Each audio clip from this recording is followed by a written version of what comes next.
Hello बच्चों, क्या हाल चाल? बढ़िया एकदम।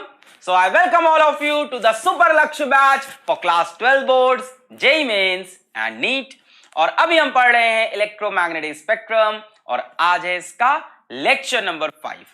तो बच्चों, लेक्चर नंबर 5 होने वाला है लास्ट लेक्चर इस टॉपिक का। इसके बाद हम लोग स्टार्ट करेंगे अपनी ऑसम सीरीज रे ऑप्टिक्स के ऊपर। और जैसा कि मैंने बताया, यहां से 1 महीना या सवा महीना हम रे ऑप्टिक्स पढ़ेंगे, पूरा पोस्टमार्टम करेंगे रे ऑप्टिक्स का, एक से एक सवाल लेंगे, जेई के लेवल पे जाएंगे, नीट के लेवल पे जाएंगे, बढ़िया बढ़िया सवाल धुआं धुआं करेंगे। एक्साइटेड हो रे ऑप्टिक्स के लिए? मैं भी हूं बेटा। इलेक्ट्रोमैग्नेटिक वेव्स बहुत लंबा चल गया, मुझे अभी ऐसा लग रहा है। आज बहुत ही छोटा सा लेक्चर है जिसमें हमें क्या पढ़ना है, properties of electromagnetic wave and electromagnetic spectrum के बारे में थोड़ी सी चर्चा करेंगे। बेटा आज का टॉपिक पूरी तरह से थियोरेटिकल है और आपकी लर्निंग कैपेबिलिटी पे ही डिपेंड करता है। जो बातें समझाने वाली हो सकती है वो मैं यहाँ पे समझा दूंगा। जैसे कि प्रीवियस लेक्चर काफी कॉन्सेप्चुअल था, उसमें काफी ऐसे टॉपिक थे जो आपको खुद से नहीं समझ में आते या आपको किताबों में नहीं मिलते, जनरल किताबों में। बट आज के लेक्चर में जो चीजें हैं वो आप क्लास 10 से पढ़ते आ रहे हो, है ना। माइक्रोवेव्स का काम क्या है, गामा रेस कहां बनती हैं, है ना, इंफ्रारेड क्या होती है, तो वही बेसिक चीजें आज हम रिपीट करेंगे। तो जल्दी से इस लेक्चर को समराइज करते हैं और इस चैप्टर को रैप अप करते हैं। Yes, my name is Alakh Pandey and this is your beautiful सैप फिजिक्स वाला। चलिए शुरू करते हैं इस लेक्चर को। आज कोई डीपीपी नहीं है बेटा। Today's goal, properties of electromagnetic wave. सारी प्रॉपर्टीज तो पढ़ चुके हैं, सिर्फ समराइज करेंगे। सब पढ़ चुके हैं अपन, देखना अभी। दूसरा, इलेक्ट्रोमैग्नेटिक स्पेक्ट्रम, इसके बारे में पढ़ना है। इसको थोड़ा डिटेल में पढ़ेंगे। इलेक्ट्रोमैग्नेटिक स्पेक्ट्रम, इसके अंदर क्या होंगे बेटा? इसके अंदर सारे तरह की इलेक्ट्रोमैग्नेटिक वेव्स होगी in the increasing order of wavelength या in the increasing order of frequency, जैसे भी आप लगा लो। आओ देखते हैं प्रॉपर्टीज ऑफ इलेक्ट्रोमैग्नेटिक वेव्स। शुरू किया जाए, चलो। The electromagnetic waves are produced by accelerated charges। सभी को पता है ये बात। इलेक्ट्रोमैग्नेटिक वेव किससे बनती हैं? एक्सेलरेटेड चार्जेस से बनती हैं या ऑसिलेटिंग चार्जेस से बनती हैं, है ना, एलसी ऑसिलेशन से। And do not require any material medium for their propagation. Do not require any material medium for their propagation. जैसा कि बाकी वेव्स को क्या चाहिए होता है, मटेरियल मीडियम चाहिए होता है। क्यों? क्योंकि पार्टिकल्स को ऑसिलेट कराना होता है। बट इलेक्ट्रोमैग्नेटिक वेव को मटेरियल मीडियम की जरूरत ही नहीं है भाई। यहां तो कौन ऑसिलेट करता है? इलेक्ट्रिक फील्ड और मैग्नेटिक फील्ड ऑसिलेट करती है। सो इन्हें किसी मीडियम की जरूरत नहीं है। They can travel in vacuum also, यही बता रहे हैं। फिर the direction of oscillation of E and B fields are perpendicular to each other as well as perpendicular to the direction of propagation of wave, so the electromagnetic waves are transverse in nature। कितनी बार repeat कर चुका हूं मैं ये बात, है ना, कि इलेक्ट्रिक फील्ड ऐसे ऐसे वाइब्रेट करेगी, मैग्नेटिक फील्ड ऐसे ऐसे वाइब्रेट करेगी और वेव ऐसे ऐसे चलेगी। अच्छा, इसमें मैंने एक आपको और खास बात बताई थी जो कि पिछले लेक्चर में रिपीट भी हो गई थी कि भाई साहब जो डायरेक्शन ऑफ प्रोपोगेशन होता है it is given by E cross B। Direction of propagation is given by E cross B। अगर आपको याद हो जो आपका पॉइंटिंग वेक्टर S था वो भी क्या आया था, 1/μ0 E क्रॉस B। ठीक है, आज ऐसे ही समराइज करनी है चीजें, सब पढ़ा हुआ है हम लोग का। Next, the oscillation of electric and magnetic field are in same phase. ये भी हमें पता है कि इलेक्ट्रिक फील्ड और मैग्नेटिक फील्ड का जो फेज है वो सेम है। अगर आपको याद हो इलेक्ट्रिक फील्ड की equation E is equals to E0 sine kx plus minus omega t, जो भी लिखना चाहो इसमें से एक कोई चूज कर लेते हैं इस टाइम। जैसे मान लो kx माइनस ओमेगा टी है, तो मैग्नेटिक फील्ड की इक्वेशन इस टाइम पे बेटा क्या होगी? B is equals to B0 sine kx minus omega t. बेटा दोनों के एम्पलीट्यूड तो अलग अलग हैं पर दोनों का फेज जरा ध्यान से देखिए आप। जो इसका फेज है इसको फेज बोलते हैं, जो साइन के बाद लिखा होता है। सेम फेज इसका है, दोनों का सेम फेज होता है। एक साथ मैक्सिमम होती हैं, एक साथ जीरो होती हैं, एक साथ अपोजिट डायरेक्शन में मैक्सिमम, सॉरी, एक साथ ये इधर मैक्सिमम ये इधर मैक्सिमम, एक साथ दोनों जीरो, फिर उसके बाद ये इधर मैक्सिमम और ये इधर, ये नीचे और ये ऐसे। ठीक है, ये इलेक्ट्रिक फील्ड नीचे मैक्सिमम, ये जेड माइनस जेड में मैक्सिमम। ठीक है, so they are in same phase. चलिए यहां तो कुछ नया नहीं मिला, आगे बढ़ते हैं। All electromagnetic waves travel in free space with the same speed. हम लोग को पता है भाई इलेक्ट्रोमैग्नेटिक वेव्स कैसे ट्रेवल करती हैं, with the speed of light travel करती हैं। Travel in free space with the same speed. बेटा स्पीड कितनी होती है? c is equals to 1/μ0 epsilon nought. ये तो मेरे ख्याल से एयर में दिया है ना, फ्री स्पेस। हाँ, ट्रेवल्स इन फ्री स्पेस, या एयर बोल लो या वैक्यूम की स्पीड बोल दो। दे रखी है। बेटा आपको याद है किसी और मीडियम में जाएंगे तो स्पीड क्या होगी, चेंज हो जाती है। क्या होता है, म्यू नॉट एप्सिलॉन नॉट की जगह क्या आ जाता है, म्यू और एप्सिलॉन आ जाता है, म्यू और एप्सिलॉन मीडियम का। ठीक है, फिर उसके बाद क्या किया इन्होंने, म्यू आर ई आर लिख दिया है। सी ये कैसे चेंज हुआ है, कुछ समझ में आ रहा है, इसको हम लोग कर सकते हैं क्या। अच्छा, किसी और मीडियम में क्या होगा, in a material medium the electromagnetic waves travel with a speed. बेटा किसी और मीडियम में क्या होगा, v is equals to 1 by under root mu of medium epsilon of medium बोल सकते हैं। बेटा किसी का मीडियम का जो म्यू होगा वो क्या होगा, under root mu r mu naught, और em क्या होगा, ई आर ई नॉट। बेटा ये क्या बन जाएगा, 1 upon under root mu r e r, और बेटा under root mu not E naught, 1 by under root mu not E naught क्या बन जाएंगे हमारे, 1 by under root mu not E naught. कुछ समझ में आ रहा है, कुछ पल्ले ही नहीं पड़ रहा है। v क्या होता था किसी और मीडियम में, 1 by mu m e m, mu m क्या हो जाएगा, mu r mu not, e m क्या हो जाता है, ई आर ई नॉट, है ना, मीडियम की permittivity, relative permittivity into epsilon not, यही तो होता था। अब 1 upon mu nought epsilon not क्या बन जाएगा, c upon mu r e r, यही तो लिखा है, c upon mu r e are. ठीक है, देखो चीजें समराइज हो गई। फिर क्या किया है बेटा, इसको रिफ्रैक्टिव इंडेक्स के फॉर्मूले से कंपेयर किया है। रिफ्रैक्टिव इंडेक्स क्या होता है बेटा, refractive index of a medium is c by v। Refractive index का फॉर्मूला क्या होता है, मैंने ईटा लिख लिया, refractive index where n is the refractive index. बस नेक्स्ट चैप्टर में आने वाला है रिफ्रैक्टिव इंडेक्स, रे ऑप्टिक में पूरा समझ में आ जाएगा, सारे फॉर्मूले इसके समझ में आ जाएंगे।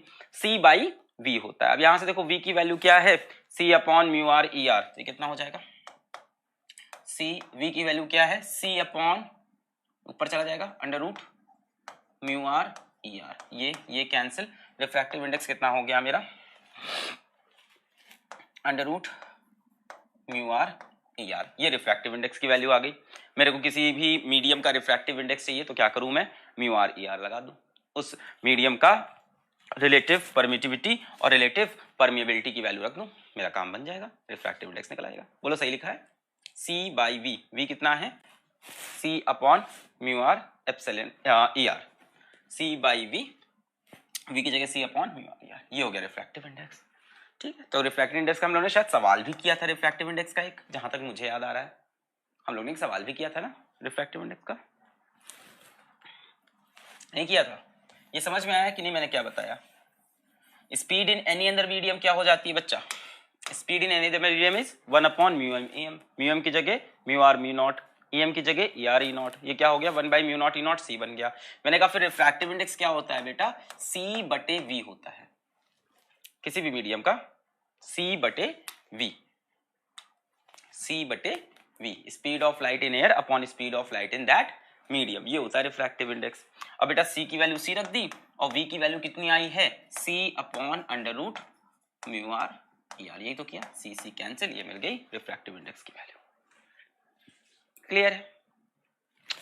और क्या पढ़ा था, शायद हम लोग ने ये भी पढ़ा था कि स्पीड ऑफ लाइट का एक और एक्सप्रेशन होता है related to the peak value, क्या, ई नॉट बाई बी नॉट, ये भी पढ़ा था हम लोग ने स्पीड ऑफ लाइट का expression, e not by B naught. अगर हमारे पास वेव की इक्वेशन है तो भी स्पीड ऑफ लाइट निकालने का हमारे पास तरीका था, अगर आपको याद हो, अगर वेव की इक्वेशन हमें दे रखी है E is equals to e naught sine k x minus omega t, ये क्या प्रॉपर्टी पढ़ाएंगे रे, हम लोग सब पढ़ चुके हैं। C इज इक्वल्स टू क्या हो जाता था, ओमेगा बाई के, जो t के साथ है वो ओमेगा, जो x के साथ है वो k।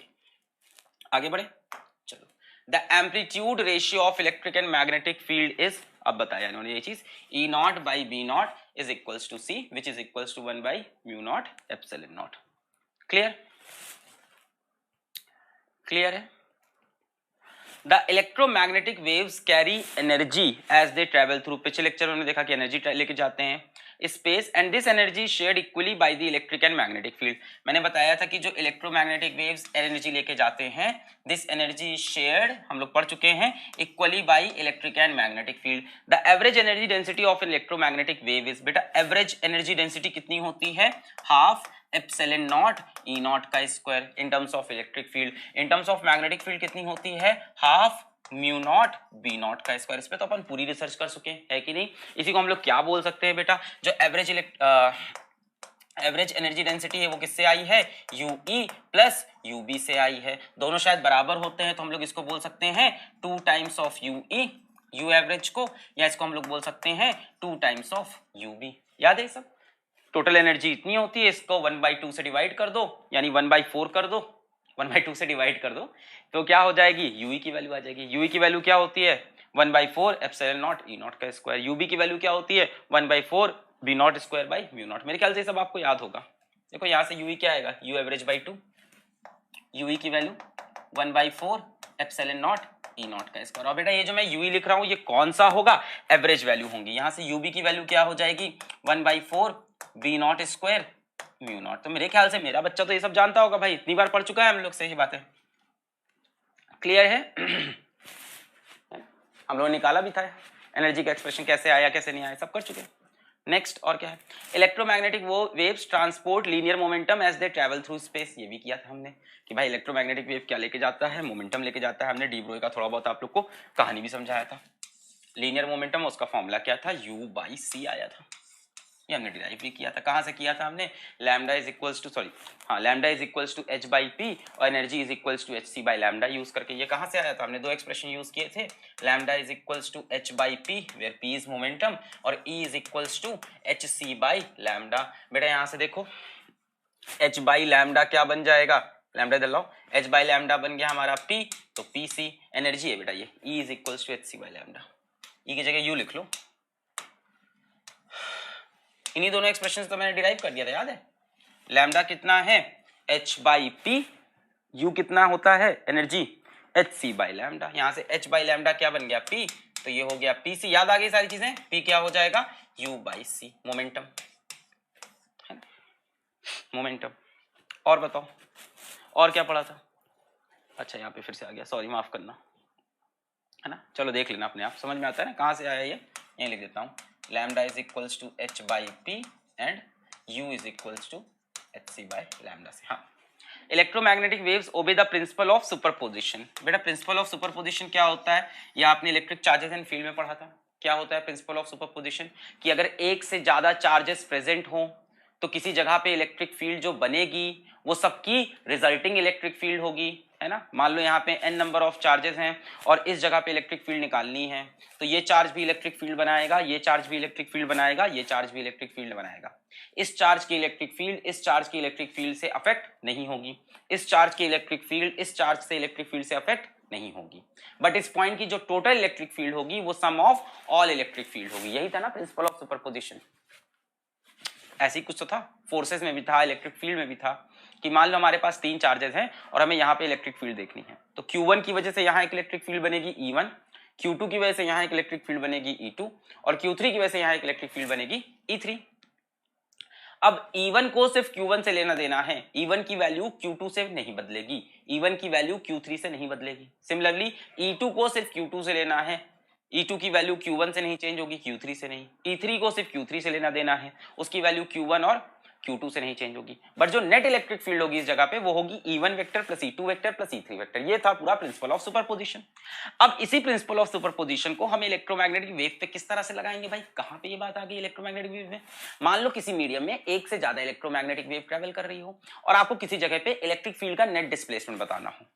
इस तरह सवाल आएंगे नहीं। Electromagnetic waves obeys the principle of superposition, मतलब मान लो किसी एक जगह पे एक साथ 2 इलेक्ट्रोमैग्नेटिक वेव आ गई, किसी एक पॉइंट पे, मान लो इस पॉइंट पे एक साथ 2 इलेक्ट्रोमैग्नेटिक वेव आ गई, इधर से एक इलेक्ट्रोमैग्नेटिक वेव आई, ठीक है, और इधर से दूसरी इलेक्ट्रोमैग्नेटिक वेव आ गई, ठीक है। अब यहाँ पे इलेक्ट्रिक फील्ड का डिस्प्लेसमेंट कितना होगा, तो आंसर बड़ा सिंपल है, प्रिंसिपल ऑफ सुपरपोजिशन पोजीशन। इस टाइम पे इस जगह पे P जगह पे जो इलेक्ट्रिक फील्ड का बेटा नेट डिस्प्लेसमेंट होगा that will be displacement by first wave plus displacement by second wave. The displacement by first wave is unaffected by displacement by second wave as well as the displacement produced by second wave is unaffected by the displacement produced by first wave. अगर ये 2 metre displace कर रहा था तो इसके आने के बाद भी ये 2 मीटर ही डिस्प्लेस करेगा। अगर ये 3 मीटर डिस्प्लेस कर रहा था तो इसके आने के बाद भी ये 3 मीटर ही डिस्प्लेस करेगा। पर पार्टिकल इस समय टोटल 2 और 3 5 मीटर डिस्प्लेस होगा, जिसमें से 2 इसने किया 3 इसने किया। कहने का मतलब ये शुरू में 2 कर रहा था, इसके आने के बाद ऐसा नहीं कि ये 10 करने लगेगा, ये अभी भी 2 ही करेगा। ये 3 कर रहा था, इसके बाद आने के बाद ऐसा नहीं कि ये बदल जाएगा, ये अभी भी 3 करेगा। टोटल कितना था 5। टोटल ये 5 चला जाएगा। Principle of superposition, they show the properties of reflection, refraction, interference, diffraction and polarisation. बेटा सबके सब हमें पढ़ने हैं वेव ऑप्टिक्स में, क्योंकि ये वेव की प्रॉपर्टी है ना, ये सारी की सारी वेव की प्रॉपर्टी है। They show the properties of reflection, refraction, ये सारी वेव नेचर प्रूफ करेगी। Reflection, refraction, interference, diffraction and polarisation, in short आपका पूरा वेव ऑप्टिक्स लिखा हुआ है यहाँ पे। ये वेव ऑप्टिक्स में आएगा, ये वेव ऑप्टिक्स में आएगा, ये वेव ऑप्टिक्स में आएगा। Interference, diffraction and polarisation wave optics में, रिफ्लेक्शन और रिफ्रैक्शन हमको रे ऑप्टिक्स में भी पढ़ना पड़ेगा। बेटा लाइट आने वाली है ना, अगला चैप्टर रे ऑप्टिक्स, यही तो आ रहे हैं हम लोग। इलेक्ट्रोमैग्नेटिक वेव बन गई, लाइट बन गई, अब घुस जाएंगे रे ऑप्टिक्स में। वहां हम लोग रिफ्लेक्शन और रिफ्रैक्शन को पूरा इन डिटेल पढ़ेंगे। इन डिटेल रिफ्लेक्शन और रिफ्रैक्शन है पूरी एकदम पोस्टमार्टम हो जाएगी। और ये सारे टॉपिक्स इंटरफेरेंस, डिफ्रैक्शन और पोलराइजेशन वेव ऑप्टिक्स में आते हैं, पर वेव ऑप्टिक्स में इनकी चर्चा भी होती है थोड़ी बहुत हाइजीन्स प्रिंसिपल के अंदर। चलिए आगे बढ़े।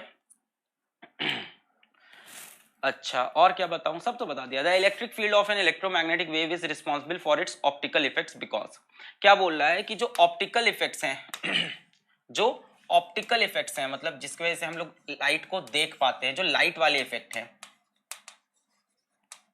जो लाइट के रिलेटेड बातें हैं, उसमें मैग्नेटिक फील्ड का बता रहे हैं कि इतना बड़ा रोल नहीं है। किसका बड़ा रोल है? इलेक्ट्रिक फील्ड का। The electric field of an electromagnetic wave is responsible for its optical effects because electric field का मैग्नीट्यूड मैग्नेटिक फील्ड से बहुत बड़ा है। बेटा इसका रीजन तो पता ही होगा आपको, ई नॉट बाई, इसका रीजन बहुत सिंपल है, क्या? ई not by V nought is equals to C. बेटा जो इलेक्ट्रिक फील्ड का मैग्नीट्यूड होगा वो c टाइम्स बड़ा होगा मैग्नेटिक फील्ड से, और c होता है 3 × 10⁸, यानी इलेक्ट्रिक फील्ड बहुत बड़ा होगा as compare to magnetic field. Clear है? इसीलिए आप जब पोलराइजेशन पढ़ते हो तो पोलराइजेशन में हम सिर्फ और सिर्फ इलेक्ट्रिक फील्ड के वाइब्रेशंस देखते हैं, जबकि इलेक्ट्रोमैग्नेटिक वेव में इलेक्ट्रिक फील्ड के वाइब्रेशन भी होते हैं और मैग्नेटिक फील्ड के भी वाइब्रेशन होते हैं। जब पोलराइजेशन का फिनोमेना पढ़ते हैं तो हम लोग क्या बोलते हैं, पढ़ा होगा, केमिस्ट्री में पढ़ा होगा आपने, आइसोमेरिज्म करते वक्त पढ़ चुके होगे, या इस साल हो सकता हो आप आगे बढ़ गए हो मेरे से तो आप पढ़ा आए हो अब तक पोलराइजेशन। अदरवाइज आइसोमेरिज्म में पढ़ा था क्लास 11th के अंदर, पोलराइजेशन पढ़ा था कि नहीं पढ़ा था? पीपीएल, प्लेन पोलराइज्ड लाइट या unpolarised light. Plane polarised light में क्या होता है, इलेक्ट्रिक फील्ड की वाइब्रेशंस किसी एक प्लेन में होती हैं which is perpendicular to the direction of wave propagation. अब वेव प्रोपगेशन के परपेंडिकुलर डायरेक्शन में सिर्फ एक ही प्लेन में इलेक्ट्रिक फील्ड वाइब्रेट करेगी, अनपोलराइज्ड में सारे प्लेन में वाइब्रेट करती है। तो यहाँ बात ये नहीं है कि कहाँ वाइब्रेट करती कहाँ नहीं, बात ये है कि मैग्नेटिक फील्ड की बात ही नहीं हो रही है, जबकि इलेक्ट्रोमैग्नेटिक वेव में इलेक्ट्रिक फील्ड भी है और मैग्नेटिक फील्ड भी है। तो बेटा ऐसा इसलिए किया गया because the magnitude of electric field is much bigger than the magnitude of magnetic field. तो बेटा ये क्या ही इफेक्ट बनाएगा, माफ करना, ये क्या ही इफेक्ट दिखाएगा इतनी छोटी वैल्यू के साथ, इतनी स्मॉल वैल्यू के साथ ये क्या ही इफेक्ट दिखाएगा, इसकी वैल्यू बहुत ज्यादा है इसलिए इफेक्ट दिखाता है। क्लियर है? आगे बढ़े। और कुछ इलेक्ट्रोमैग्नेटिक स्पेक्ट्रम आ गया, और कुछ और हम लोगों ने कुछ पढ़ा था उसको समराइज करना चाहेंगे क्या? इंटेंसिटी वगैरह करेंगे समराइज, क्या आगे बढ़े? पढ़ चुके हैं ना। इंटेंसिटी क्या होती थी हमारी? Energy per unit area per unit time, और वैल्यू कितनी आई थी? Half epsilon not E nought square into C. और क्या पढ़ा था हम लोग ने? इंटेंसिटी पावर से भी रिलेटेड है, पावर रेडिएटेड पर यूनिट एरिया। और क्या पढ़ा बच्चा हम लोग ने? मोमेंटम तो हो चुका, और क्या? Pointing vector s is equals to 1/μ0 e cross b। मैंने बोला नहीं क्या प्रॉपर्टी आपको नहीं पढ़ा देंगे भाई, आप सारी प्रॉपर्टी पढ़ के आए हो, आप मेरे साथ आए हो, आपको इलेक्ट्रोमैग्नेटिक वेव का मेन प्रोडक्शन तक पता है, सोर्स तक पता है, कैसे पैदा हुई है, ये क्या ही बता देंगे आपको नया। चलो आगे बढ़ते हैं। इलेक्ट्रोमैग्नेटिक स्पेक्ट्रम, इलेक्ट्रोमैग्नेटिक स्पेक्ट्रम, बेटा पहले स्पेक्ट्रम बोला जाता था, the band of 7 colours obtained on the screen is called spectrum. जब 10th क्लास में थे हम लोग को ऐसे ही चिपका दिया जाता था, है ना। What is spectrum? The band of 7 colors obtained on the screen is called spectrum। अभी देखो अपने पास एक थोड़ा सा और बड़ा स्पेक्ट्रम आ गया है ना। जब हम लोग 10th में थे सिर्फ हम लोग को विजिबल पार्ट ऑफ स्पेक्ट्रम दिखाया जाता था, विबग्योर। अभी हम लोग को इनविजिबल पार्ट ऑफ स्पेक्ट्रम भी देखना है, क्या है? The orderly distribution of the electromagnetic waves in accordance with their wavelength और frequency, दोनों तरह से पॉसिबल है, into distinct groups having widely differing properties is called electromagnetic spectrum। अब बच्चा यहाँ ना एक बहुत ही अच्छी लाइन छुपी हुई है, into distinct groups having widely differing properties is called electromagnetic spectrum। Into distinct group. बेटा होता क्या है, आपको लगता है कि हर वेव अलग अलग है, आपको लगता है कि लाइट वेव तो यार एकदम अलग चीज होगी और जो इंफ्रारेड वेव होती है वो एकदम अलग चीज होती होगी और गामा रे तो कुछ और ही होती होगी, इन सबका बाप होती होगी। ऐसा नहीं है, ये सारी की सारी वेव सिमिलर हैं, सबकी सब इलेक्ट्रोमैग्नेटिक वेव है, सबके सबके प्रोडक्शन का तरीका सेम है, सबके सबके अंदर फिनोमेना सेम हो रहे हैं, सबकी प्रॉपर्टीज काफी हद तक सेम है और कुछ प्रॉपर्टीज डिफरेंट होती हैं। पहले एक बात समझो, सब एक ही फैमिली से आई हैं, ढेर सारी वेव्स एक ही फैमिली की, बस वेवलेंथ बढ़ती जा रही है, बढ़ती जा रही है, बढ़ती जा रही है, बढ़ती जा रही है, बढ़ती जा रही है। अब क्या क्या किया कि यार यहां से यहां देखा वेवलेंथ बढ़ती जा रही है, बढ़ती जा रही है, बढ़ती जा रही है, ऐसे ऐसे मान लो, ऐसे मान लो, ऐसे मान लो, हाँ ऐसे मान लो आपके स्कूल में स्टूडेंट्स हैं, है ना, है तो सब बच्चे बच्चे बच्चे बच्चे बच्चे बच्चे, सबके दो आंख, सबके एक नाक, सबका एक मुंह, सबका दो कान है, सबके ऐसे यही हाल है ना सबका। ऐसा तो है नहीं किसी की यहाँ एक आंख निकली हुई है, सब एक ही जैसे दिख रहे हैं, सब एक ही जैसे हैं, है ना, सब वही खाना खाते हैं, सबका वही हाल है कि नहीं। पर सबकी एक क्लास बना दी गई है। क्या किया, फर्स्ट क्लास में जितने बच्चे फर्स्ट क्लास के बराबर थे, इस साइज के थे, नन्हे मुन्ने थे, जो नाक ऐसे ऐसे पोंछ रहे थे, उनको उठा के फर्स्ट में बैठा दिया, है ना। नर्सरी में जो बच्चा बाहर बैठ के चिल्लाता था, अंकल आपने मेरे बाहर पापा को देखा है, उनको बता दीजिए मैं वेट कर रहा हूं, उनको उठा के नर्सरी में बैठा दिया, है ना। और जो बच्चा ऐसा था कि यार उसने मेरी आज पहली बार बात हुई, उसको डाल दिया 11th क्लास में कि तू बर्बाद हो जा, है ना। और जो बच्चा ऐसा था कि यार अब जिंदगी में बहुत टेंशन हो रही है कि क्या होगा लाइफ का इसके बाद, है ना, उस बच्चे को डाल दिया 10th में 12th में नहीं, 12th वाला तो कहता है आप कॉलेज में जाएंगे। तो इस तरह से अलग अलग ग्रुप बना दिए, पर सबके सब हैं बच्चे, बस क्या है सबकी हाइट बढ़ती जा रही है, एज बढ़ती, कई बार हाइट नहीं बढ़ती है, ऐसे कोई इसमें बुरी बात नहीं है, हाइट मेरी भी छोटी है, दिमाग बड़ा है, क्या टेंशन है, जिनकी हाइट कम है ना टेंशन मत लिया करो, बोला करो मेरा दिमाग बड़ा है, क्या कह रहे हो, उनका दिमाग भी छोटा है, तो फिर कुछ कुछ बताया करो कि यार है, मतलब क्या बताएं, कोई टैलेंट ना बता दिया करो, है ना। So anyways coming back to the point, तो इसी तरह से इलेक्ट्रोमैग्नेटिक स्पेक्ट्रम का भी हाल है बेटा। क्या हाल है कि हमने सारी वेव्स उठाई इलेक्ट्रोमैग्नेटिक स्पेक्ट्रम से, हमने कहा भाई किस किस तरह की, किस किस वेवलेंथ की इलेक्ट्रोमैग्नेटिक वेव प्रोड्यूस हो सकती है, किस किस एनर्जी की इलेक्ट्रोमैग्नेटिक वेव प्रोड्यूस हो सकती है, हमने सबको देखा, हमने कहा यार ये बंडल को हम रख लेते हैं, ये नाम दे देते हैं, इस बंडल को लेके हम ये नाम दे देते हैं, है ना, ये बहुत छोटे हैं, इनको हमने बोल दिया, मान लो इनकी वेवलेंथ बहुत छोटी है, हमने कहा बहुत एनर्जी है, हमने कहा ये गामा रेज, इनकी वेवलेंथ थोड़ी बड़ी है पर है बहुत छोटी अभी भी, इनसे बड़ी है सिर्फ, हमने कहा ये एक्स रेज, हमने कहा इनसे बड़ी वाली को अल्ट्रावायलेट, इससे बड़ी विजिबल, इससे बाद इंफ्रारेड, इसके बाद माइक्रोवेव, इसके बाद रेडियो वेव। तो इस तरह से हमने एक पैटर्न बनाया। क्लियर हो गई बात, कोई अलग वेव नहीं होती है, ऐसा नहीं है कि एकदम ही अलग हो जाएगी। पहली बात दिखती नहीं है, मत कहना दिखने में अलग, दिखती तो सिर्फ विजिबल वाली है ना, विबग्योर वाला जो रीजन है उसके ना ऊपर दिख रहा है, उसके ना नीचे दिख रहा है, ऊपर नीचे वेवलेंथ या फ्रीक्वेंसी में, ठीक है। इलेक्ट्रोमैग्नेटिक स्पेक्ट्रम, ठीक, गामा रेज आ गया, एक मिनट जरा स्पेक्ट्रम लिख दिया जाए, इलेक्ट्रोमैग्नेटिक स्पेक्ट्रम। बेटा सबसे पहले कौन, gamma, x ray, UV, VIBGYOR, infrared, radio wave, microwave, ठीक है, मैंने यहीं पे हटा दिया गामा रे, एक्सरे, रुको और अच्छे से लिखता हूं, हाँ क्या क्या है, सबसे पहले गामा, सारे के सारे गामा को लेकर गाते चले, gamma ray, x ray, UV ray, VIBGYOR, VIBGYOR या विजिबल लाइट भी बोल देते हैं इसको, इंफ्रारेड रे, माइक्रोवेव्स, रेडियो वेव। बेटा ये क्या ऑर्डर है, ये ऑर्डर है इनकी डिक्रीजिंग एनर्जी का। देखो एकदम सिंपल बताते हैं बेटा, जो एनर्जी होती है वो होती है E is equals to H F, या इसी को कई लोग एच न्यू बोलते हैं, न्यू मतलब फ्रीक्वेंसी को न्यू बोल देते हैं, मैं एफ बोले, मेरी आदत पड़ी है। E इज इक्वल्स टू, इसी को बोल सकते हैं बेटा आप एच सी बाई लैम्डा, क्योंकि फ्रीक्वेंसी होती है सी बाई लैम्डा, ये तो हम लोग कई दिन से पढ़ रहे हैं भाई। स्पीड ऑफ लाइट क्या होती है, c is equals to f lambda होती है ना, यहाँ से फ्रीक्वेंसी क्या हो जाएगी, सी बाई लैम्डा। ठीक, अब एक बात सुनो, ये ऑर्डर ऑफ एनर्जी है, इसकी एनर्जी सबसे ज्यादा होती है, इसकी एनर्जी उससे कम, इसकी एनर्जी उससे कम, इसकी एनर्जी उससे कम, इसकी एनर्जी उससे कम, इसकी एनर्जी उससे कम। बेटा जिसकी एनर्जी सबसे ज्यादा है उसकी फ्रीक्वेंसी भी सबसे ज्यादा होगी, है ना। तो अगर हम बात करें बेटा तो इस तरफ एनर्जी सबसे ज्यादा है, और बेटा जिसकी एनर्जी सबसे ज्यादा होगी उसकी फ्रीक्वेंसी भी सबसे ज्यादा होगी, और बेटा जिसकी एनर्जी ज्यादा, जिसकी फ्रीक्वेंसी ज्यादा, इनवर्सली प्रोपोर्शनल टू वेवलेंथ, तो वेवलेंथ इस तरफ बढ़ेगी, इनकी वेवलेंथ स्मॉलेस्ट, फिर उससे बड़ी, उससे बड़ी, उससे बड़ी, उससे बड़ी, उससे बड़ी, उससे बड़ी। ये सबसे छोटी वेवलेंथ के होते हैं, ये सबसे बड़ी वेवलेंथ के होते हैं। ये सबसे बड़ी फ्रीक्वेंसी के होते हैं, फ्रीक्वेंसी देखो ऐसे बड़ी। यही सब तीन चीजें हैं इसमें, और क्या। स्पीड सबकी सेम है बेटा, सब स्पीड ऑफ लाइट से चलते हैं, कॉमन प्रॉपर्टी ये है। वेवलेंथ नीचे ज्यादा ज्यादा बढ़ रही है, वेवलेंथ बढ़ेगी तो एनर्जी घट रही है। सबसे ज्यादा एनर्जेटिक गामा रे। पढ़ा जाए इसके बारे में, थोड़ा थोड़ा सबके बारे में पढ़ लेते हैं, एक जनरल इंट्रोडक्शन सभी वेव के बारे में।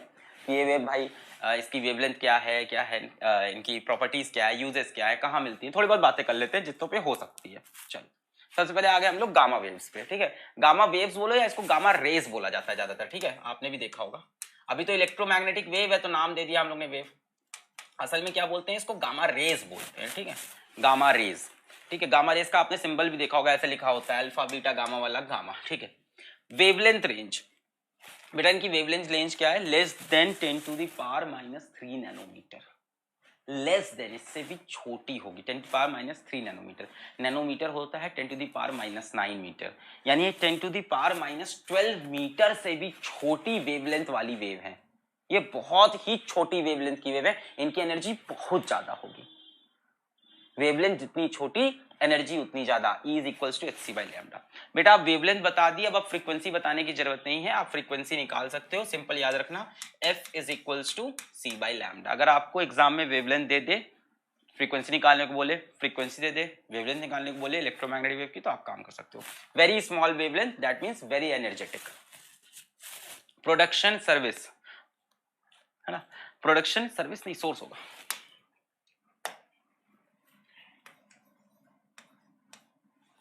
यहाँ पे इसको काट देते हैं, नीला रंग है ना, इसको नीला ही करके मार देते हैं।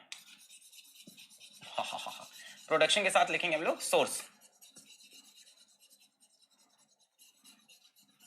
अब दिन रात टीम काम करती रहती है, कभी कभी गलती हो जाती है।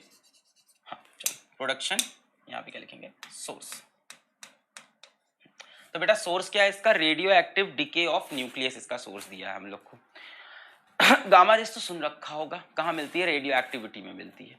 गामा रेज होती क्या है, एनर्जी का बंडल होती है। कब निकलती है, क्या होता है, जब कोई न्यूक्लियस होता है वो अल्फा बीटा निकाल कर बहुत ही हाई एनर्जी में आ जाता है, एक्साइटेड स्टेट में आ जाता है, तो उसको वापस अपनी नॉर्मल स्टेट में जाना होता है ना। जैसे होता है ना, किसी को अचानक से झटका लगता है, अब क्या करें, अब क्या लगे, फिर हम लोग क्या करते हैं, ठंडा पानी पी के सो जाते हैं। तो ये वैसा ही है कि जब आप अल्फा या बीटा निकालते हो, आपकी बहुत ही एक्साइटेड स्टेट हो जाती है, तो वापस अपनी नॉर्मल स्टेट में आने के लिए कई बार हमें गामा रे को इमिट करना पड़ता है। बाकी की जानकारी जानने के लिए पढ़ें रेडियो एक्टिविटी अलग पांडे के साथ, ठीक है। तो वहां जब पढ़ाएंगे तो वहां इसको बहुत डिटेल में बताएंगे बेटा गामा रे के बारे में, कि क्या होती है, कितनी एनर्जी होती है, कब निकलती है, अल्फा डीके में निकलती है, बीटा डीके में कब निकलती है, कब नहीं निकलती है, बैलेंस कैसे होती है, ये सारी चीजें, ठीक है। मोमेंटम की क्या कहानी है इनके साथ। Next, main uses, due to their high energy, बेटा इनकी एनर्जी सबसे हाई होगी क्योंकि इनकी वेवलेंथ सबसे कम है, इनकी वेवलेंथ सबसे कम है ना, मिनिमम वेवलेंथ है इनके पास, मिनिमम वेवलेंथ है, दैट मीन्स मैक्सिमम फ्रीक्वेंसी है, दैट मीन्स मैक्सिमम एनर्जी होगी। E is equals to HF या E is equals to HC by lambda, E is equals to HF या HC by lambda. Main uses क्या है, have strong penetrating power and hence are used to kill cancerous cell. बेटा इसको क्या बोलते हैं, gamma rays को use करते हैं किसके लिए, कैंसर के ट्रीटमेंट के लिए। भाई इनके पास क्या है, बहुत हाई एनर्जी है, ये पेनिट्रेट कर सकते हैं, है ना, कहाँ तक पेनिट्रेट कर सकते हैं, हमारी सेल्स तक पेनिट्रेट कर सकते हैं, तो ये जाके कैंसरियस सेल को मार देते हैं। बट ऐसा नहीं कि कैंसरियस सेल को मारेंगे, ये हमारी अच्छी सेल को भी मार देते हैं, इनको थोड़ी ना पता चलता है कौन सी कैंसरियस है कौन सी नहीं है ना। But they have very strong penetrating power, very highly energetic, तो ये इस मेडिकल पर्पज के लिए हम इसको यूज कर सकते हैं। बाकी आपका बायो का टीचर इसके बारे में ज्यादा अच्छा बता सकता है। क्लियर है। और क्या है, to preserve food stuffs for a long time because soft gamma rays can kill micro organism. बेटा आप कई लोग सोच रहे हैं सॉफ्ट गामा रे क्या है, बेटा सॉफ्ट गामा रे जिसकी एनर्जी थोड़ी सी कम हो, बस उन्हीं को सॉफ्ट गामा रे बोल दिया। एक सॉफ्ट हो जाएगी, एक हार्ड हो जाएगी। हार्ड क्या होती है, जिसकी वेवलेंथ बहुत कम हो, बेटा less than 10 power -3, less than मतलब बहुत नीचे चले जाओ, बहुत नीचे चले जाओ, बहुत नीचे चले जाओ, less than 10 to the power -3 nanometre.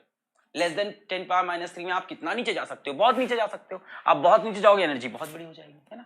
तो करीब करीब जो 10 की पावर -2 पे हो, 10 की पावर -3 पे हो, उसकी एनर्जी फिर भी ठीक रहेगी, उसको बोलते हैं सॉफ्ट। ये तो बोल रहे हैं less than 10 power -3, less than में तो कितना नीचे जा सकते हैं अपन, बहुत नीचे चले जाएंगे तो एनर्जी बहुत ज्यादा हो जाएगी, एनर्जी बहुत ज्यादा हो जाएगी तो वो हार्ड हो जाएगी, है ना। तो करीब करीब जब इतनी ही वेवलेंथ हो तो सॉफ्ट बनती है। कैन किल माइक्रो ऑर्गेनिज्म, क्यों किल कर देते हैं? Because they are very high energetic, they are also क्या बोलते हैं उसको,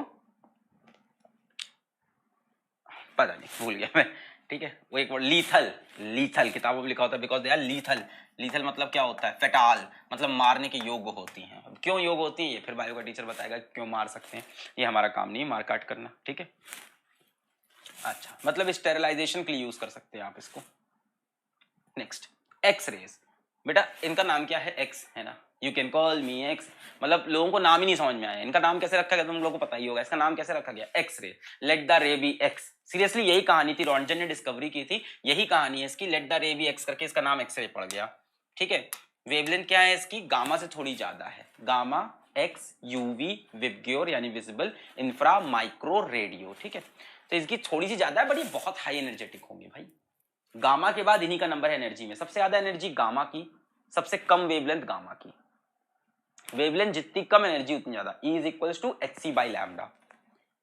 इनकी फ्रीक्वेंसी सेकंड नंबर पे, यानी फ्रीक्वेंसी काफी ज्यादा है। देखो ऑर्डर याद रखो, ये चीज का ऑर्डर याद रखो, कुछ नहीं तो थोड़ा अच्छा लगता है, थोड़ा सही फील होता है कि हमको चीजें आती तो है। नीचे जाते वक्त वेवलेंथ बढ़ती है, ऊपर आते वक्त एनर्जी बढ़ती है। क्यों? क्योंकि एनर्जी का फॉर्मूला क्या है? hc by lambda. ऊपर आते वक्त फ्रीक्वेंसी बढ़ती है, क्यों? क्योंकि एनर्जी का फॉर्मूला क्या है? hf। तो ऊपर आते वक्त एनर्जी बढ़ेगी तो फ्रीक्वेंसी। तो ये सबसे ज्यादा एनर्जेटिक ये है। देख लो ध्यान से, मैं पानी पी लेता हूं।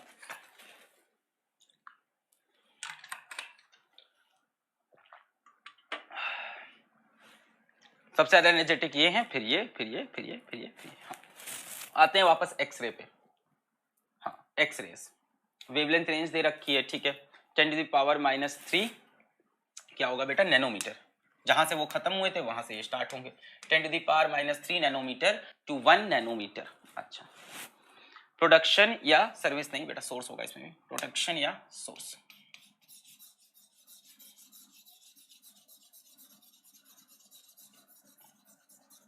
प्रोडक्शन या सोर्स, अब ये सभी में ऐसा निकलेगा मेरे ख्याल से। कोई बात नहीं, बड़ा अच्छा लगता है ऐसे रंग भरने में। सर हम लोग का टाइम वेस्ट होता है, छी मजा नहीं आया। हाँ ठीक है। सोर्स, एक्सरे ट्यूब्स और इनर इलेक्ट्रॉन्स। अब एक्सरे ट्यूब क्या होते हैं बेटा? What is x ray tube? X ray tube में एक्सरे बनती है तो क्या, ये तो मतलब सर क्या ही आपने बेवकूफ बना दिया कि एक्सरे ट्यूब में एक्सरे बनेगी, है ना। बेटा एक्सरे ट्यूब क्या होता है, उसके अंदर क्या होता है कि वेरी फास्ट मूविंग इलेक्ट्रॉन, क्या होते हैं? Very fast moving electron strikes a metal target, strikes a metal target of high melting point. क्या बोले जा रहे हो सर? हाँ सच बात है, सही बता रहा हूं। क्या होता है कि वेरी ये एक्सरे ट्यूब के अंदर क्या होता है इसका बता रहे हैं। एक्सरे ट्यूब के अंदर very fast moving electron strike a metal target, ठीक है, of high melting point. Tungsten ले लिया जाता है यहाँ पे शायद, है ना। जब एक्सरे पढ़ाएंगे तो बताएंगे। इसको बोलते हैं एक्सरे ट्यूब। ये एक्सरे के प्रोडक्शन का तरीका है। जब फास्ट मूविंग इलेक्ट्रॉन जाके किसी टारगेट मटेरियल को मारते हैं तब एक्सरे इमिट होती है, ठीक है। दो तरह की एक्सरे निकलती हैं, एक को बोलते हैं कंटिन्यूअस एक्सरे, एक को बोलते हैं कैरेक्टरिस्टिक एक्सरे। अब कंटिन्यूअस क्या होती है बच्चा? कंटिन्यूअस एक्सरे वो होती है जिसमें हर तरह की वेवलेंथ हो। कंटिन्यूअस का मतलब क्या होता है? कंटिन्यूअस स्पेक्ट्रम था हमारे पास, और क्या था हमारे पास? डिस्क्रीट स्पेक्ट्रम था क्लास 11th में, एटॉमिक स्ट्रक्चर जब पढ़ा था केमिस्ट्री में। तो बेटा कंटिन्यूअस एक्सरे का मतलब भी यही है कि उनकी वेवलेंथ कंटिन्यूअस हो। कंटिन्यूअस स्पेक्ट्रम जब आप लोग पढ़े थे क्लास 11th में, उसका मतलब यही तो था, कंटिन्यूअस स्पेक्ट्रम प्रोड्यूस करे, इसका मतलब उसके पास हर तरह की वेवलेंथ हो, है ना। ये कौन कह रहा था? ये बात किसकी थ्योरी कह रही थी कि ऐसा होना चाहिए? बोहर ने तो आके बोल दिया क्या कि डिस्क्रीट स्पेक्ट्रम होंगे। बोहर के पहले कौन कह रहा था? बोहर ने किसकी थ्योरी को चैलेंज किया था? कमेंट करके बताओ। बोहर ने किसकी थ्योरी को चैलेंज करके बोला था कि भाई डिस्क्रीट स्पेक्ट्रम बनते हैं, और डिस्क्रीट स्पेक्ट्रम किस लिए बनते हैं उन्होंने एक्सप्लेन कर दिया था, है ना। तो यहां पे आते हैं यार, क्या बात करने लगे बोहर की। हाँ क्या एक्सरे। तो बेटा एक्सरेज दो तरह की होती हैं, कंटिन्यूअस और कैरेक्टरिस्टिक। एक्चुअली क्या है ना, ये इंट्रोडक्शन है, ये सारी चीजें फिजिक्स में आप कहीं ना कहीं पढ़ चुके होते हो, यहाँ पे इंट्रोडक्शन हो रहा है उन टॉपिक का, ऊपर से पढ़ रहे हैं एक्सरे के बारे में। अभी तक शायद हम लोग को उस टॉपिक पढ़ते वक्त कभी रियलाइज भी नहीं होता कि एक्सरे इलेक्ट्रोमैग्नेटिक वेव है। उस टाइम हम पूरी एक्सरे एकदम खुशी खुशी से पढ़ जाते हैं, मेरे दिल में फील ही नहीं होता कि इसके अंदर इलेक्ट्रिक फील्ड वाइब्रेट कर रही है, मैग्नेटिक फील्ड हो क्या रहा था पता है तुमको? मैक्सवेल के आने के पहले सब लोग ने इलेक्ट्रोमैग्नेटिक वेव सबने जान रखी थी, पर किसी को पता नहीं था कि ये इलेक्ट्रोमैग्नेटिक वेव है। कोई इंसान अपना एक्सरे का इस्तेमाल कर रहा है, कोई इंसान अपना अल्ट्रावायलेट लाइट का यूज कर रहा है, कोई इंसान विजिबल लाइट से खेल रहा था, कोई इंसान गामा रेस से खेल रहा था, अलग अलग साइंटिस्ट अलग अलग रेस से खेल रहे थे, और सब उसको एक अपनी इंडिविजुअल एंटिटी देने के चक्कर में थे कि ये वेव अलग होती है, ये वेव अलग होती है, इसकी ये प्रॉपर्टी होती है, ये वेव ऐसी होती है। मैक्सवेल ने आके एक यूनिफाइड थ्योरी निकाली। फिजिक्स में यूनिफिकेशन में इनका बहुत बड़ा रोल है, क्योंकि उन्होंने क्या किया, पूरी इलेक्ट्रोमैग्नेटिक्स को एक तो 4 इक्वेशन में डाल दिया और इलेक्ट्रोमैग्नेटिक वेव्स देके सारी वेव्स को यूनिफाई कर दिया कि सारी की सारी वेव्स क्या होती हैं बेटा, एक ही होती हैं, है ना। अब उसी को हम लोग अलग अलग चैप्टर में पढ़ रहे थे, अलग अलग तरह से है भी, प्रॉपर्टीज भी अलग है भाई, होती है ये प्रॉपर्टीज, बात तो अलग होगी ना यार। फर्स्ट क्लास के बच्चे की अगर लव स्टोरी देखो और तुम 10th क्लास के बच्चे की लव स्टोरी देखो, उनमें जमीन आसमान का डिफरेंस हो जाएगा भाई, हो जाएगा कि नहीं। फर्स्ट क्लास में उसका ब्रेकअप हो जाएगा कि उसने रबड़ छीन लिया था मेरा, है ना, बोल देगा उसने मेरा रबड़ ले लिया था, दांत से काट गई थी मेरा रबड़, इस बात पे वो ब्रेकअप कर लेगा, है कि नहीं। और 10th क्लास वाला क्या होगा, 10th क्लास वाला क्या करेगा, वो अपने नोट्स दे देगा, अपना रबड़ दे देगा, कॉपी दे देगा, पेन दे देगा, अपनी जिंदगी दे देगा, है ना। तो ये डिफरेंस हो जाता है। वापस आते हैं, बात नहीं करते हैं। तो कंटिन्यूअस और कैरेक्टरिस्टिक एक्सरे बहुत इंपॉर्टेंट होता है। कंटिन्यूअस मतलब उसके पास हर तरह की वेवलेंथ हो, एक वेवलेंथ से स्टार्ट हुआ तो उसके बाद सारी वेवलेंथ हो। मान लो उसके पास वेवलेंथ आ गई 10⁻³ से 1 नैनोमीटर, मान लो उसके पास वेवलेंथ आ गई 0.01 नैनोमीटर, तो उसके बाद क्या हो, 0.01001 नैनोमीटर, 0.01002 नैनोमीटर, हर एक वेवलेंथ होगी। और बेटा कैरेक्टरिस्टिक क्या होती है, जो कुछ कुछ एक्सरे मिलती है, दोनों का सोर्स भी अलग होता है। कंटिन्यूअस के बनने का तरीका अलग है, कैरेक्टरिस्टिक के बनने का तरीका अलग है। कंटिन्यूअस बेटा इस तरह से बनती है जो अभी दिखाया, और इनर इलेक्ट्रॉन से जो बनती है इसी को बोलते हैं कैरेक्टरिस्टिक एक्सरे। यहां से जो बन के आती है बेटा इसको बोलते हैं कैरेक्टरिस्टिक एक्सरे।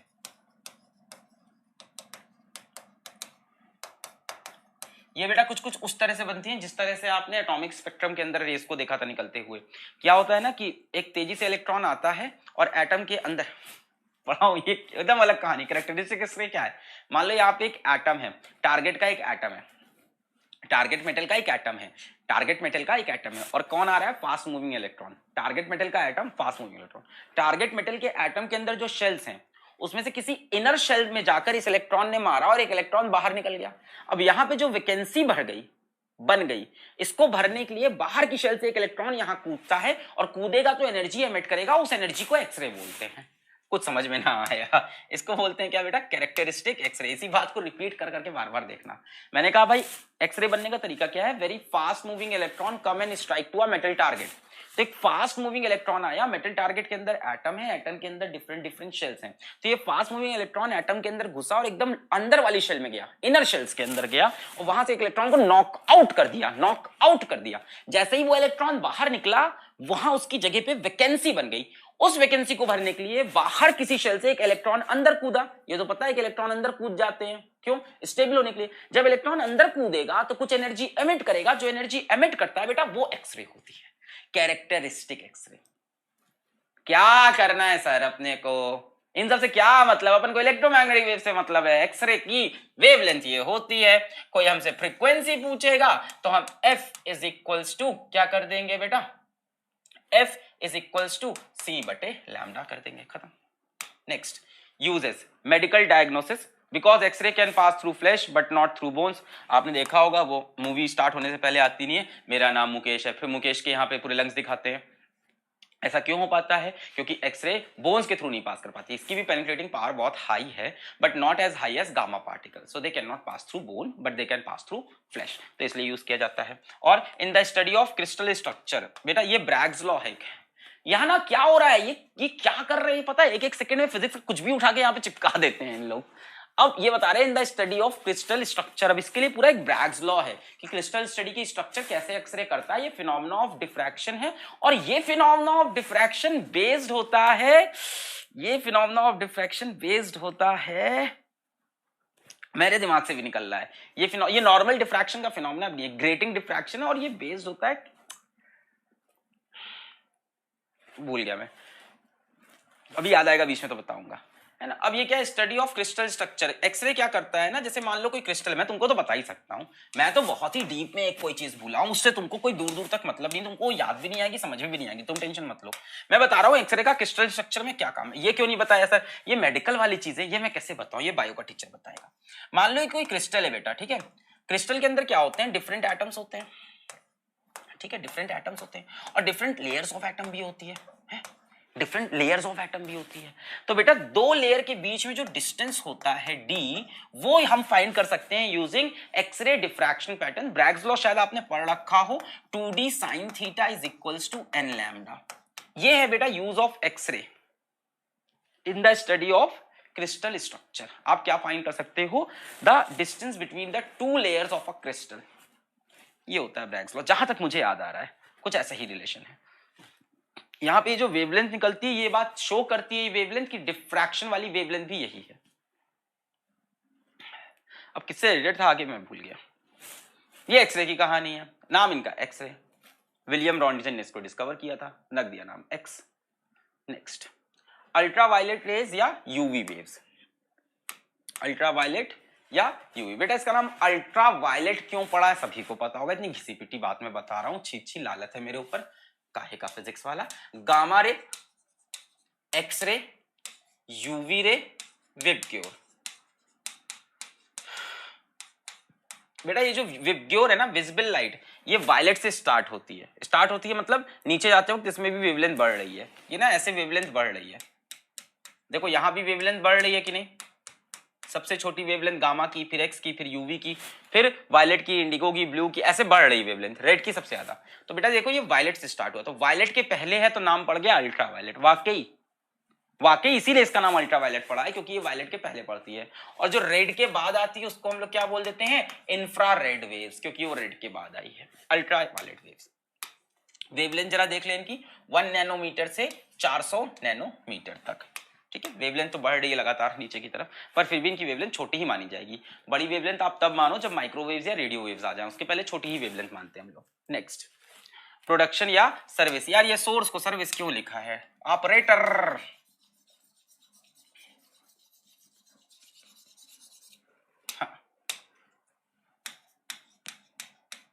सोर्स क्या है, inner shell electron in an atom from one energy level to another energy level. अब ये क्या बात कर दी इन्होंने कि सोर्स क्या है अल्ट्रावायलेट रेस का। यार ये तो मतलब ये सोर्स तो मैं किसी भी वेव का दिखा सकता था, ठीक है, किताबों से बनाया गया है ये चीजें, है ना। अब ये टॉपिक कौन पढ़ाता है, ये फालतू टॉपिक है, तुम खुद से कर सकते थे। Inner shell electrons in atoms moving from one energy level to a lower, ये तो फालतू बात है यार। प्रोडक्शन इस तरह से तो मैं कोई भी वेव बना लूंगा, अगर आप इलेक्ट्रॉन के ट्रांसफर अलाउ कर दोगे तो Lyman Balmer Paschen Brackett Pfund series से मैं उठा के कोई भी वेव बना लूंगा। ये मेरे ख्याल से बात कर रहे हैं लाइमन सीरीज की बात हो रही है, ये लाइमन सीरीज याद है, वही कहानी है पूरी। ये कह रहे हैं कि अगर हमारे पास एटम है और यहाँ इलेक्ट्रॉन है और यहाँ इलेक्ट्रॉन है और यहाँ इलेक्ट्रॉन है, और क्या हो, electron n is equals to 2 3 4 5 6 7 से कूद कर, n2 से कूद कर n1 पे आ जाए, n1 की वैल्यू 1 हो, तो बेटा उस टाइम एक वेवलेंथ इमिट होती है, और वो वेवलेंथ किस सीरीज की होती है, लाइमन सीरीज की होती है। याद आ रहा है कुछ की भूल गए, इमिशन स्पेक्ट्रम, उसी की तो बात कर रहे हैं ये। अरे यार अब यहाँ पॉइंट ना लिख के चला है, मैं कहाँ लिखूं, तो मैं क्या करूं, जॉब छोड़ दूं, सब यहीं पे लिख के आ जाता है।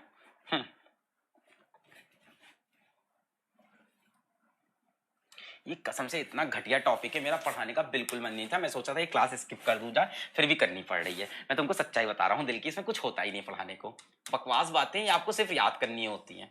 फिर भी चलो बता रहा हूँ कि इंटरेस्ट आ जाए तुम्हारा। यहाँ पे इलेक्ट्रॉन इलेक्ट्रॉन इलेक्ट्रॉन है।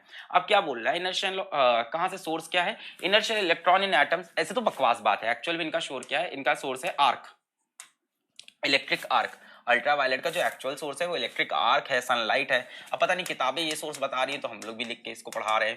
वैसे इलेक्ट्रिक आर्क होती है, सनलाइट होती है, आपको पता ही होगा भाई, सूरज से यूवी रे आती है। अभी मैं क्या बता रहा हूँ कि यहाँ पे देखो, स्पीड ज्यादा तो नहीं हो रही है, मैं क्या बता रहा हूँ कि मान लो यहाँ से एक इलेक्ट्रॉन कूद कर यहाँ आया, n2 इज इक्वल्स टू 2 3 4 5 6 7 से n1 पे आया विच इज इक्वल्स टू 1। तो बेटा आपको पता है जब इलेक्ट्रॉन कूद के आता है तो वेवलेंथ इमिट होती है ना, इसको क्या बोलते हैं, इमिशन स्पेक्ट्रम बोलते हैं। क्या बोलते हैं, इमिशन स्पेक्ट्रम। ये उसी की कहानी तो बता रहे हैं यहाँ पे, इसको इमिशन स्पेक्ट्रम बोलते हैं बेटा। और ये जो वेवलेंथ निकलती है लाइमन सीरीज में फॉल करती है, और लाइमन किस में आती है, अल्ट्रावायलेट रीजन में आती है ना। जब इलेक्ट्रॉन यहाँ से यहाँ आएगा तो ये क्या करेगा, एक रेडिएशन इमिट करेगा, जिसकी रेडिएशन की एनर्जी होती है याद है hc/λ, and that energy is equals to difference of the two energy levels En2 minus En1। सब केमिस्ट्री में पढ़ा था, इस साल फिजिक्स में ही पढ़ना है, मॉडर्न फिजिक्स के अंदर, वहां पे फिर आएगा ये पूरा। जो वेवलेंथ इमिट होती है that is equals to energy difference of the two levels, है ना। तो वही ये बता रहे हैं, अदरवाइज मैंने बाकी सोर्सेस भी बता दिए अल्ट्रावायलेट वेव्स के। Uses in food preservation as it has lethal effect on microorganisms। Ultraviolet waves किस लिए यूज होती हैं बेटा, स्टेरिलाइजेशन के लिए यूज होती हैं, स्टेरिलाइजेशन के लिए होती हैं ultraviolet waves. To detect alteration ghee because of its property of fluorescence. बेटा ये फ्लोरोसेंस कॉज करती हैं, इसका मतलब जब इनको जिंक सल्फाइड की प्लेट पे हम लोग डालेंगे तो क्या होगा, वहां पे ये चमकीला चमकीला इफेक्ट प्रोड्यूस कर सकती हैं। तो उसी वजह से इसको हम यूज कर सकते हैं to find alteration of ghee. Alteration समझ रहे हैं, घी में जो मिलावट करते हैं लोग, उसमें आप पकड़ सकते हैं इसको। बेटा यूज किया जाता है नोटों को जांच करने के लिए। आपने देखा होगा अल्ट्रावायलेट लैम्प के नीचे जब आप बैंक में जाते हो और 500 का नोट देते हो तो वैसे करके एक लैम्प के नीचे रखते हैं, तो वो अल्ट्रावायलेट लाइट के अंदर नीचे रख के नोट की वो देखते हैं कि क्या देखते हैं, मतलब गांधी जी सही आ रहे हैं कि नहीं, वो आरबीआई सही से लिखा है कि नहीं, कि किसी ने ऐसा तो नहीं वहां पे ओवर राइटिंग करके लिख दिया है। तो वो चीजें अल्ट्रावायलेट लैम्प पे बहुत क्लियर दिख जाती है कि वहां किसी ने ओवर राइटिंग करके तो ऐसा नहीं लिख दिया है, तो उसलिए भी इसको यूज कर सकते हैं। और क्या है बेटा इसके बाद, विजिबल लाइट है। विजिबल लाइट विबग्योर हो गई, रेंज क्या है 400 नैनोमीटर से 700 नैनोमीटर, और बेटा ये रेंज वायलेट से लेके इंडिगो ब्लू ग्रीन, ये रेंज ऐसी है विबग्योर, ठीक है। तो यहां से स्टार्ट हुआ है 400 नैनोमीटर और यहां आते आते बढ़ते बढ़ते हो गया है 700 नैनोमीटर। लगातार वेवलेंथ इसमें बढ़ती रहती है विजिबल लाइट में। नेक्स्ट, प्रोडक्शन या सोर्स।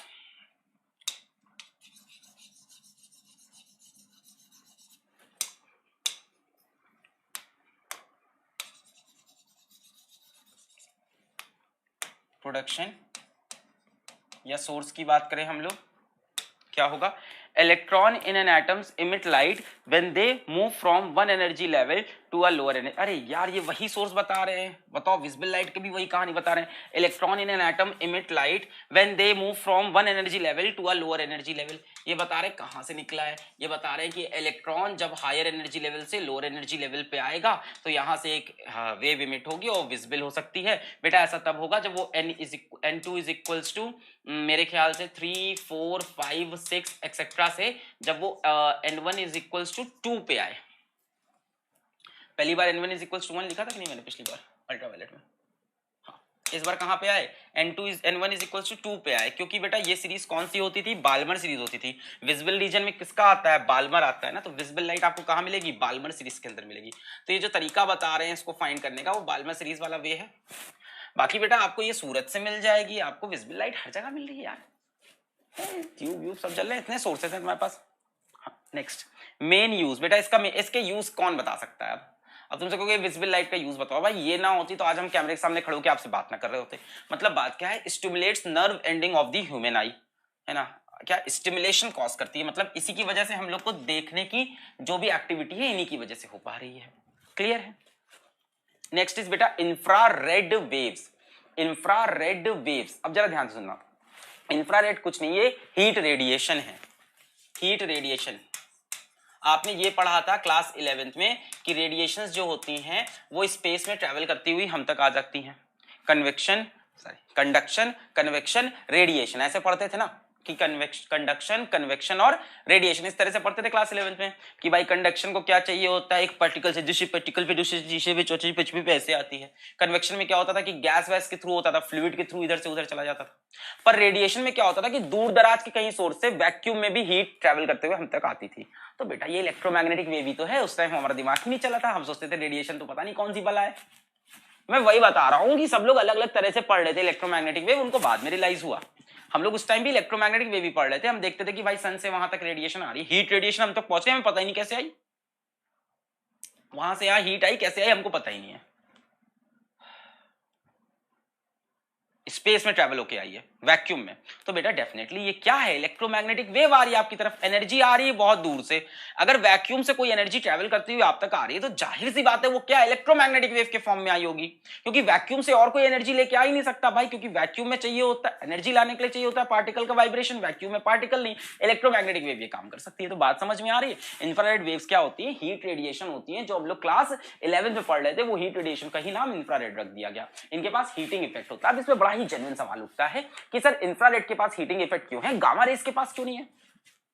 बच्चे के मन में बड़ा ही नॉर्मल सवाल आ सकता है कि सर इंफ्रारेड की वेवलेंथ गामा से बड़ी है और जिसकी वेवलेंथ बड़ी होती है उसकी एनर्जी कम होती है, गामा की वेवलेंथ सबसे छोटी है तो गामा की एनर्जी सबसे ज्यादा होगी। एकदम सच बात है, गामा की एनर्जी सबसे ज्यादा होती है, बट बेटा जरूरी थोड़ी ना कि हर बॉडी अपने एनर्जी को टेम्परेचर के फॉर्म में एग्जिबिट करे, ऐसा जरूरी थोड़ी ना है। हो सकता हो कि एक पहलवान हो जिसके पास बहुत एनर्जी हो, जो बहुत ही हट्टा कट्टा हो, बट क्या पता वो आलसी हो, और हो सकता हो एक एवरेज इंसान हो मेरे जैसा हो पर वो बहुत ही मेहनती हो, झगड़ालू हो मैंने मेहनती हटा के झगड़ालू बोल दिया, वरना बोलोगे मेहनती तो हो नहीं तुम, हाँ झगड़ालू हो, है ना, होता है कि नहीं, कई बार पतले दुबले होते हैं, लड़ाई झगड़ा ज्यादा करते हैं। तो बेटा जरूरी थोड़ी ना किसी के पास एनर्जी है तो वो उसका शो ऑफ करे in the form of heat. हो सकता हो कोई एनर्जी पोटेंशियल एनर्जी की तरह अपने पास बचा के रखा हो, कोई काइनेटिक एनर्जी की तरह बचा के रखा हो, काइनेटिक एनर्जी से टेम्परेचर के फॉर्म में एग्जिबिट हो जाती है, पोटेंशियल की तरह बचा के रखा हो, किसी ने किसी और फॉर्म में एनर्जी को रखा हो कि हम कैसी और तरह से यूज करेंगे।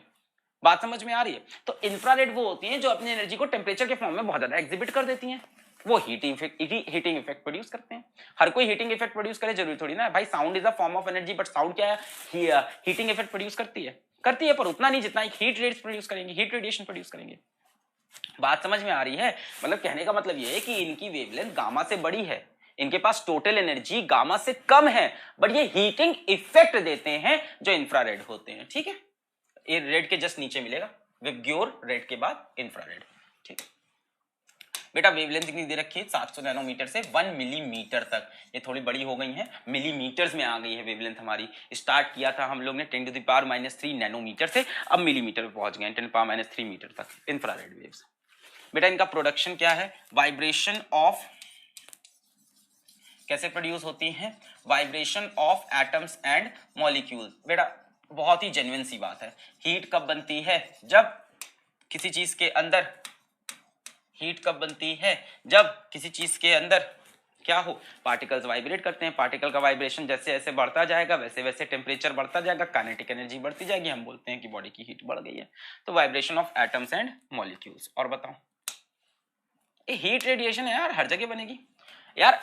इंफ्रारेड वेव्स का सोर्स बताना बहुत ही बेवकूफी की बात है। मैं भी इंफ्रारेड का वेव का सोर्स हूं, तुम भी सोर्स हो, ये कैमरा भी सोर्स है, ये स्मार्ट बोर्ड भी सोर्स है। दुनिया में हर कोई जिसके पास थोड़ा भी टेम्परेचर है वो इंफ्रारेड का सोर्स है भाई। हम में से हर कोई इंफ्रारेड रेडिएशन इमिट भी कर रहा है और इंफ्रारेड रेडिएशन को एब्जॉर्ब भी कर रहा है। आपने अभी तक मेरा हीट एंड थर्मोडायनेमिक्स नहीं देखा है तो देख लीजिए, वहां मैंने ये चीज बताई हुई है। किसकी थ्योरी है, परवॉश थ्योरी है, मेरे ख्याल से परवॉश थ्योरी है। परवॉश थ्योरी शायद ये कहती है कि हर एक बॉडी हर एक सेकंड में हर एक जगह पे हीट रेडिएशंस को इमिट कर रही होती है और हीट रेडिएशन को एब्जॉर्ब कर रही होती है। जो बॉडी हीट रेडिएशन को ज्यादा इमिट करती है, कम एब्जॉर्ब करती है, उसका टेम्परेचर गिर जाता है। जो बॉडी ज्यादा एब्जॉर्ब करती है, कम इमिट करती है, उसका टेम्परेचर बढ़ जाता है। तो इंफ्रारेड रेडिएशन के सोर्स हम आप हर कोई हैं, बट अगर एक जेन्युइन बात करें कि जेन्युइन इंफ्रारेड चाहिए तो जेन्युइन इंफ्रारेड का सोर्स हमारा सन तो है ही है, बट अगर अर्थ पे देखें कि आप लोहे की बॉल को गर्म कर दो, इंफ्रारेड का सोर्स हो गई रेड हॉट आयरन बॉल। मैं बोल रहा हूं ना, इसमें कुछ पढ़ाने जैसा है ही नहीं, तो बकवास बातें करने वाला टॉपिक हो गया। Clear. They are not scattered in fog और स्मोक। बेटा इनकी वेवलेंथ काफी ज्यादा हो गई है ना। अब जो रेले लॉ ऑफ स्कैटरिंग है वो ये बोलता है कि जो स्कैटरिंग होती है वो इनवर्सली प्रोपोर्शनल टू लैम्डा की पावर 4 होती है। 4 होती है कि 2 होती है, रेलेक्स लॉ मैं भूल गया हूं। स्कैटरिंग डिक्रीजेस विद वेवलेंथ लिख दूं, scattering decreases with wavelength. Scattering मतलब मैं बता रहा हूं, इस लेक्चर के पहले मैं पढ़ के भी नहीं आया, बाकी लेक्चर आप पढ़ के आते हो। हाँ बेटा, of course a good teacher is who always read hits topics. देखना ही पड़ता है। बस लेक्चर के पहले मुझे पता था यहाँ तो बकवास करनी है पूरी फिजिक्स की, बस बातें बताती जानी है कि इसमें ये भी हो सकता है वो भी हो सकता है, और कुछ है नहीं। दे आर नॉट स्कैटर्ड, ये पार्ट में काट दूंगा, ये नहीं जाना चाहिए बच्चों के पास रिकॉर्ड लेक्चर का फायदा। They are not scattered in fog और smoke, useful for infrared photographs और हेज फोटोग्राफी। ये स्कैटर नहीं होते। क्यों नहीं होते? रेलेक्स लॉ ये बोलता है कि स्कैटरिंग डिक्रीजेस विथ वेवलेंथ। इनकी वेवलेंथ काफी ज्यादा है ना। They are not scattered. इसका रीजन क्या है? लैम्डा इज हाई, इसलिए इसकी स्कैटरिंग नहीं होती है। किस में यूज करते हैं? जब फॉग हो, है ना, धुंध हो, धुआं हो, तो उस टाइम इसको फोटोग्राफी के लिए यूज करते हैं, तब अच्छी फोटो इससे आ सकती है इंफ्रारेड कैमरा से, इंफ्रारेड फोटोग्राफी से। नॉर्मल कैमरा में क्या होगा भाई, धुंध होगी तो फोटो नहीं आएगी। इसको यूज किया जाता था वॉर के टाइम पे भी, है ना, जब वॉर में ऐसा देखा गया बहुत फॉग है तो उस टाइम हम इंफ्रारेड की हेल्प लेते हैं और उसकी मदद से मार देते हैं सामने वाले को। पूरा प्रोसेस यहां मुझे नहीं बताना है। Used for therapeutic purpose. अब थेरापेटिक पर्पस क्या होता है बेटा? अब जैसे मान लो भाई किसी के कमर में बड़ा दर्द हो रहा है भाई, बहुत बैक पेन हो रहा है, वो गया तो वहां पे आप देखते हो कहते हैं क्या करेंगे, इनको सेक देंगे। कमर को नहीं बोलते हैं कमर को सेक देंगे। सेक देंगे इसका मतलब ये थोड़ी ना कि मक्खन लगा के आप हीटर पे बैठा दोगे। आप क्या दोगे? आप उनको इंफ्रारेड रेज दोगे, उनसे उनको रिलीफ मिलेगा। भाई गर्मी पहुंचती, गर्मी पहुंच के सबको रिलीफ मिलता है, तो वो है थेरापेटिक पर्पस। माइक्रोवेव्स। अब बेटा देखो इसका नाम बड़ा है कंफ्यूजिंग है, नाम है माइक्रो और लगा है वेव्स, जबकि ये माइक्रो नहीं है तो मैक्रो है। इनकी वेवलेंथ तो काफी ज्यादा हो गई है, फिर भी इनका नाम क्या रखा गया है? माइक्रोवेव्स। इनकी भाई वेवलेंथ रेंज क्या है? 1 मिलीमीटर से 0.1 मीटर तक आ गई बेटा, ये काफी बड़ी वेव है, ये काफी बड़ी वेव हो गई माइक्रोवेव। 0.1 मीटर, 0.1 मीटर 1 सेंटीमीटर के बराबर हो गई है ये। हाँ 1 सेंटीमीटर के बराबर माइक्रोवेव्स, है ना। प्रोडक्शन या सोर्स। अब इनका प्रोडक्शन या सोर्स क्या दे रखा है? Magnetron valve. अब to frankly to be very truthful with you, magnetron valve आपका कहीं 11, 12 जेई नीट कहीं है ही नहीं। मैग्नेट्रॉन वॉल्व होता क्या है? थोड़ा सा ये सीआरटी जैसा दिखता है, थोड़ा सा ये दिखता है सीआर, ये आप लोग पढ़ते हो इलेक्ट्रॉनिक एंड कम्युनिकेशन, जो बच्चे सब्जेक्ट लेते हैं उनको ये पढ़ाया जाता है। थोड़ा सा एक कैथोड रे ट्यूब जैसा दिखता है। कैथोड रे ट्यूब पता है ना, जो टीवी में लगाया जाता था पुराने जमाने टीवी में, कि वो इलेक्ट्रॉन को इमिट करता था हीट होके, तो ये कुछ कुछ वैसा ही दिखता है। ये डायोड डिवाइस है, सेमीकंडक्टिंग डिवाइस है। तभी मैंने पहले ही बोल दिया कि वो लोग पढ़ेंगे जो इलेक्ट्रॉनिक्स एंड कम्युनिकेशन या इलेक्ट्रॉनिक्स लेंगे, इलेक्ट्रॉनिक्स एंड कम्युनिकेशन नहीं, जो कोर इलेक्ट्रॉनिक्स लेंगे वो पढ़ते हैं। ईसी एएनसी को ही पढ़ा जाता है इंजीनियरिंग के अंदर। ये क्या है बेटा? ये एक सेमीकंडक्टिंग डिवाइस है, सेमीकंडक्टर डिवाइस है। अब सेमीकंडक्टर डिवाइस बहुत तरह से होती है, उसमें से ये डायोड डिवाइस के अंदर काउंट होती है, ठीक है। डायोड मतलब होते हैं जिसके 2 एंड हो, डायोड। ट्रायोड मतलब जिसके 3 एंड हो, है ना। और ये क्या होता है बेटा? ये वैक्यूम चैम्बर होता है। और बाकी इसका पूछोगे क्या होता है तो बेटा इसका फंक्शन बहुत ही कॉम्प्लेक्स होता है, हम लोग के किसी भी सिलेबस में नहीं है।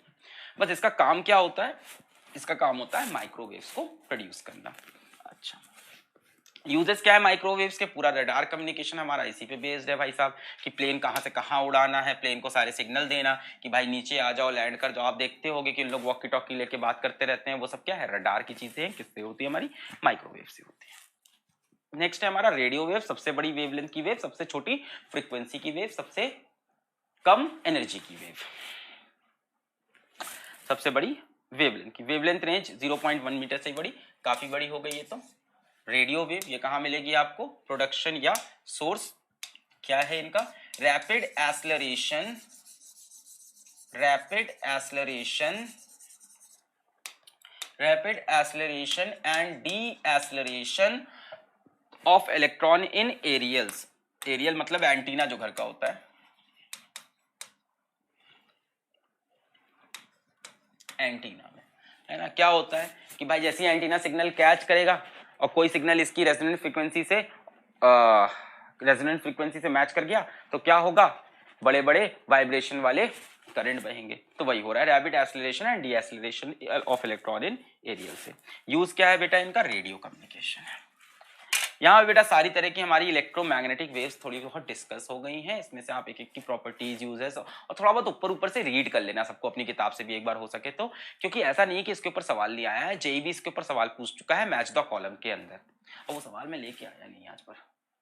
आज का लेक्चर यहीं पे करते हैं समाप्त। नोट्स को डाउनलोड कर लीजिएगा, इसके बाद स्टार्ट करते रहे ऑप्टिक्स, पढ़ाई करते रहे। All the very best.